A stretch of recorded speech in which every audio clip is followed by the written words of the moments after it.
Hello আম্মা, আমার বেতনের 8,000 টাকা আমি পাইছি।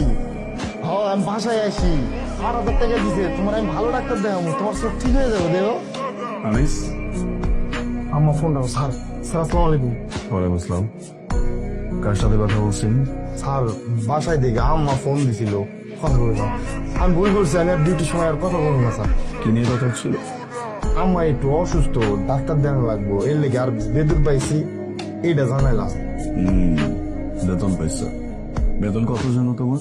স্যার আমার পুরো বেতন পাইছি 8,000 টাকা। 8,000। এক কাজ করো, তোমার বেতনটা আমাকে দাও। স্যার খুললাম তো, ভুলে গেছি।